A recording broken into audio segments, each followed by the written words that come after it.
Next, the destructive lure of gold in the remote reaches of Peru. Our report is part of a collaboration with the Pulitzer Center on Crisis Reporting. It comes from special correspondent Steve Sapienza in Peru. In southeastern Peru, where the Andes Mountains meet the Amazon, lies one of the world's richest ecosystems. Roughly the size of California, the Madre de Dios region not only attracts tourists, but also those trying to cash in on this region's abundant natural resources. Rampant illegal gold mining has authorities here scrambling to protect the Amazon's last untouched tracts of rainforest. At stake are countless rare plant and animal species and the sanctity of indigenous tribes, some still living in self-imposed isolation.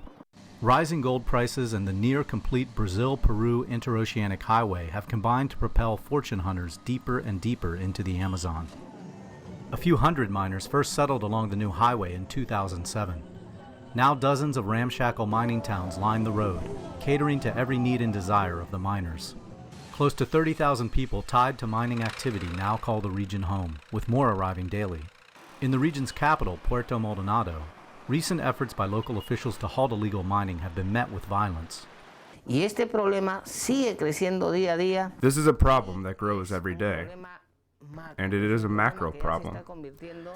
It is a problem that if it is not stopped, and if we do not receive the necessary and immediate help, then I'm certain that this will be one of the first issues that the new government of Mr. Ollanta Humala will have to face.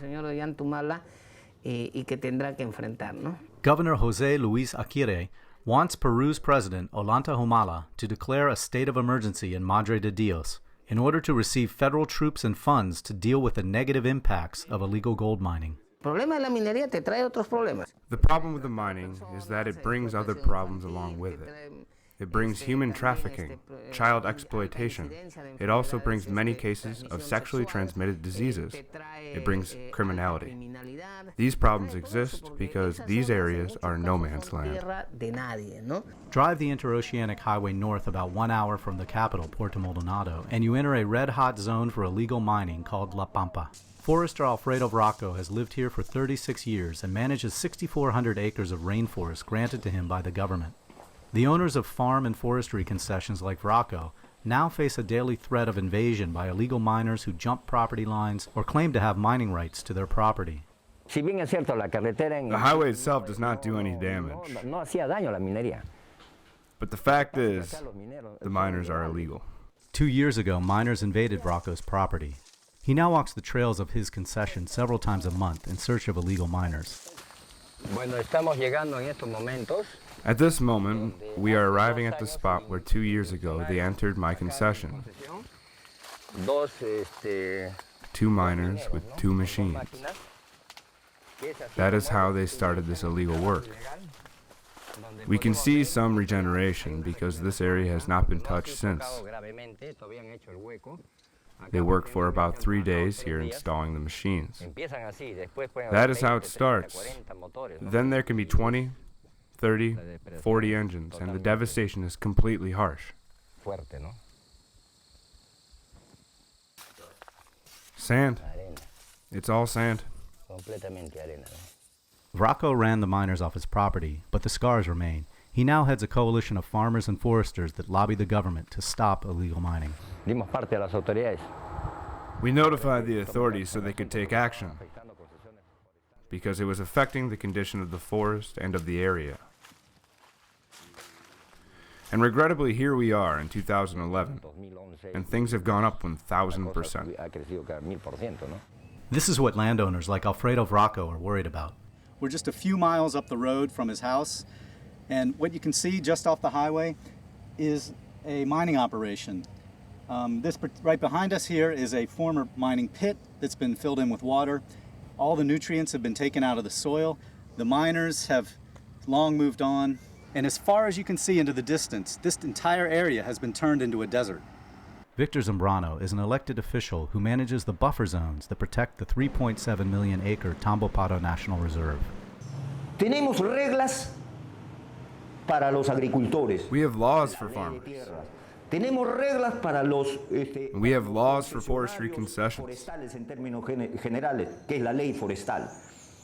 We have laws for everything. We have laws for small-scale mining.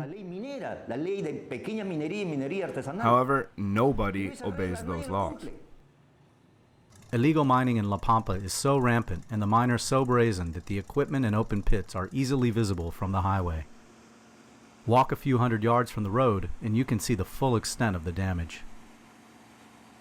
And yet the government seems powerless to stop the miners. This farmer claims miners invaded her property by force. First, there were 10 or 15. Then before I knew it, there were 80. And they had guns and would not leave. Local police gave me this video of a raid on a mining operation in La Pampa.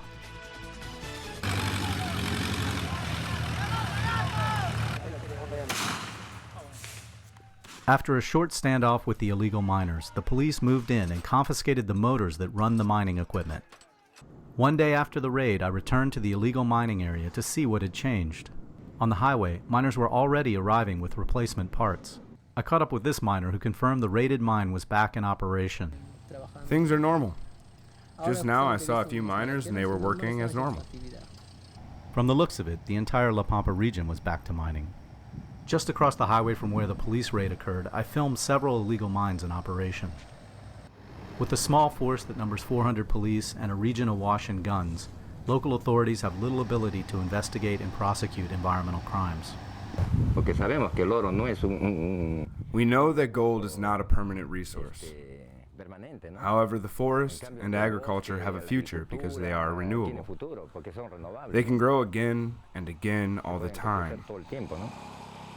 But the mining leaves nothing. We say, bread for today and hunger tomorrow. That is how we describe what will happen in La Pampa if they don't stop this. Earlier this year, the police attacked and destroyed mining dredges on the Madre de Dios River. But the police action had no impact on the hundreds of small-scale mines that work the gold-rich riverbanks. Miners are pushing further and further upriver and are now on the shores of indigenous tribes like the BOCA in INAMABARI. The tribe's chief is not keen on the mining, which he believes is corrupting tribal traditions and culture. Some of us are very sad that our communities are filled with gold. They've changed. And the natives are now moving to the mainland. They take the money they make to Puerto Maldonado, and they have nice homes. We were not made for that. We get bored. His son, who invited the miners onto their territory, sees few existing options to earn a living. From the indigenous point of view, on the subject of agriculture, I think it could be an alternative. So if we would leave mining, then the only option would be in agriculture. Each miner earns roughly $30 a day after the concession owner and pit boss take their cuts. Not enough to get rich, but far more than they earned farming in the surrounding highlands. Once the gold is gone, these miners will move on, leaving a polluted open wound in the earth. There are more stories by Steve Sapienza about mining in Peru's rainforest on the Pulitzer Center for Crisis Reporting website. Find a link on our site.